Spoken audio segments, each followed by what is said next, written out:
So we've heard a lot about Chinese nationals in Jamaica selling a lot of counterfeit products such as bags, clothes, shoes, even pharmaceutical products.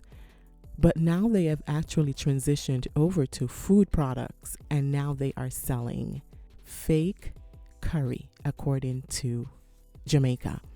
In Jamaica, they're saying that now they are actually selling counterfeit curry. So there is a supermarket in Mandeville in Manchester, Jamaica, owned by a Chinese national that was found guilty of selling counterfeit curry powder. Now, the problem with this is that there is now deception involved.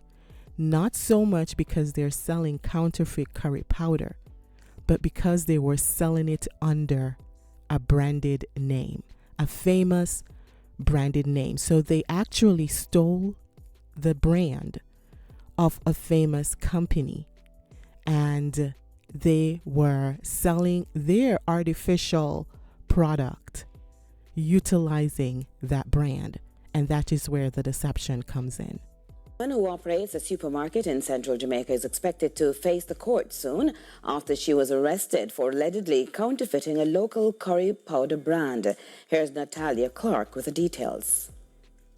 The police have arrested and are looking to charge a Chinese national for breaches of the Trademarks Act after allegedly $3.2 million worth of counterfeit curry was seized at her Mandeville supermarket on Wednesday. They have no care whatsoever about the human element. All they care about is making money. That's head of the Intellectual Property Rights Unit in the Counter-Terrorism and Organized Crime Investigations Branch CTOC, Deputy Superintendent Victor Barrett. He underscores the far-reaching consequences of this stash of counterfeit goods, warning that its impact extends far beyond health hazards to potentially tarnishing the reputation of a respected local brand indefinitely. I always say, okay, if you're going to create your own version of curry powder, create your own brand, create your own label, package it in your own label, and sell it, assuming that all the ingredients are legit. So if it's a legitimate ingredient and you want to create your own version of curry powder, just go ahead and create your own label, your own brand, and put it out there. But because this is all motivated by profit, and we all know what it is when people don't know your name, don't expect that, they are, it requires a lot of work to build up that name and so forth. So it's a lot easier to just repackage the counterfeit goods in an already existing name, a name that is already doing good for itself. Quick sale, quick money, quick profit. Very manipulating, very deceptive. Building a name from scratch is never an easy thing. So that is why it is easier for them to just use an already existing brand name, because that is the name that a lot of Jamaicans are going to. Everybody has their favorite products to buy, their favorite name or their favorite brand that they support.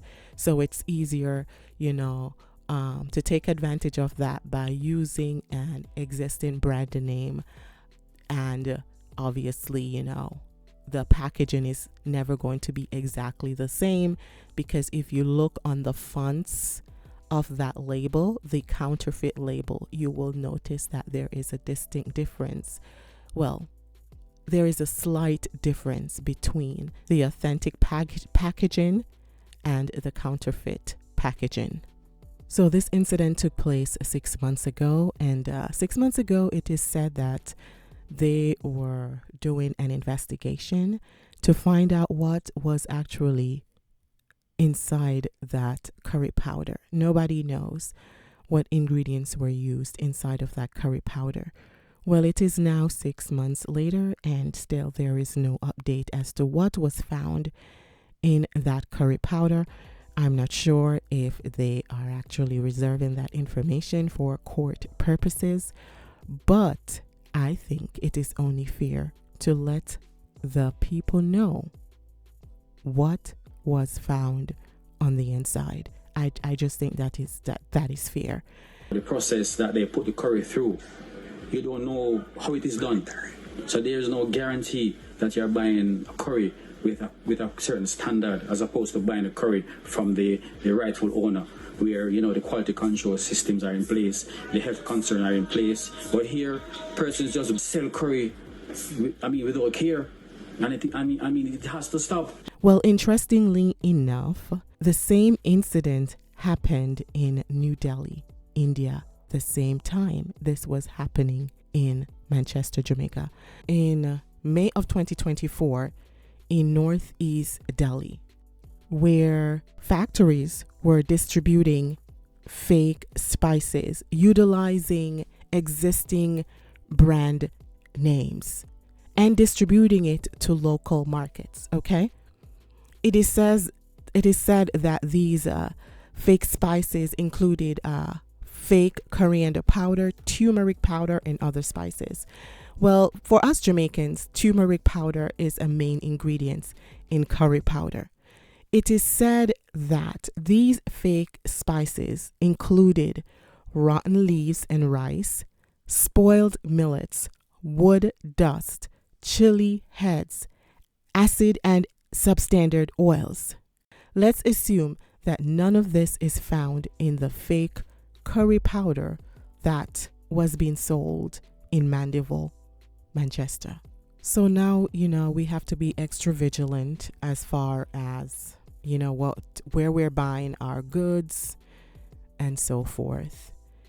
You have to be careful what you put in your body. Obviously, all of this is all motivated by profit by our Chinese national, and not taking into consideration the health repercussions.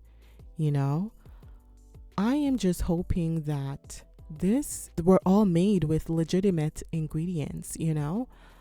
I haven't heard of anyone coming forward and complaining that they became ill due to consuming fake curry or counterfeit curry,